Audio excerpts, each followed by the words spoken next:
Ayan po yung troso, nabulok po yung pinakaloob niya. Nabulok po kaya po siya natumba.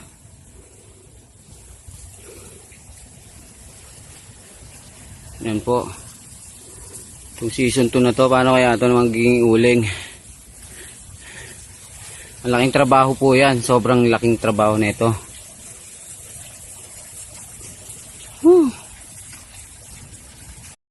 Today is tag-ulan. Shit.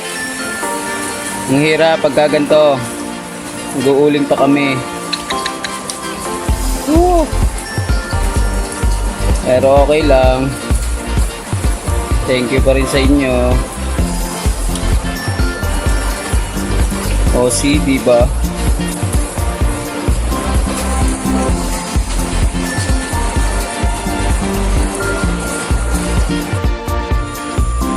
Maulan po.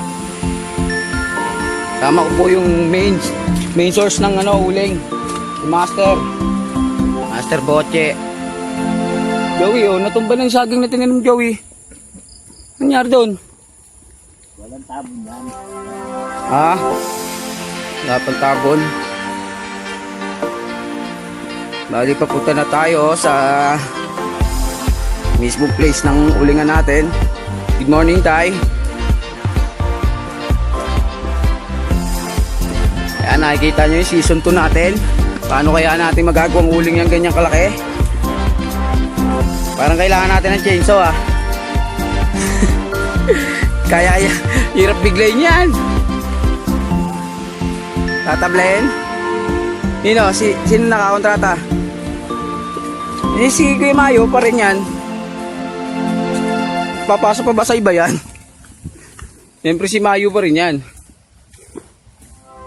Ayan na po yung uling, naglalagablab na po ang suma natin.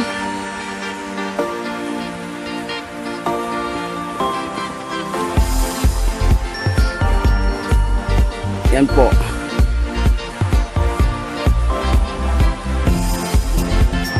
Bilis naman maluto niyan. Baka naman pinuwersa. Yan po, nakita niyo po. Ito po ang tinatawag na steam charcoal. Malaki na nga binaba. Bilis po niya. Kaya nagsasabi pong nagputol kami ng puno, hindi po kami nagpuputol. Bali sariling tanim po namin itong mga maliliit na to, ang mga is saka puno ng ano bang tawag dun sa natin, ang kakwate. Madre Cacao po. Tinatanim po yon para Tapos yung malaking puno na nakita nyo kusang natumba yon. Wala ho kaming intensyon na magputol ng malalaking puno. Maraming salamat po ulit sa tumutulong sa akin kay ate. Thank you.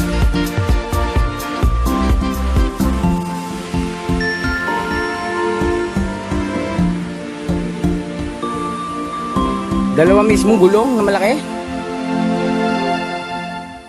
Ng bike. Kala ko gulong na ng laking tangina, sobra yun. Baka lusaw na yan. Hindi na uling yung lumabas dyan.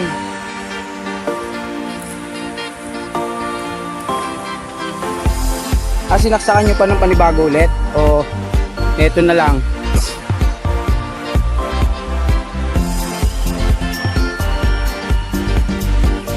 Po, abangan nyo na lang po yung paghango nyan, yung tamang paghango po. Bali nabawasan po kami ng isang big fish dito, kusang bumagsak po yun. Wala po kaming kasalanan.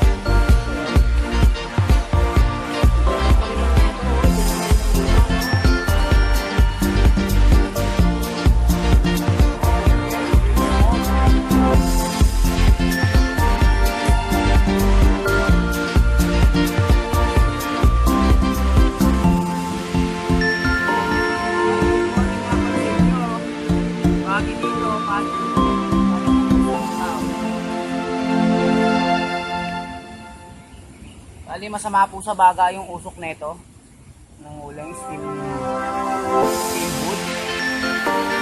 Baka baga nyo kung sakaling makatambay yung sa lugar. Baka malusaw.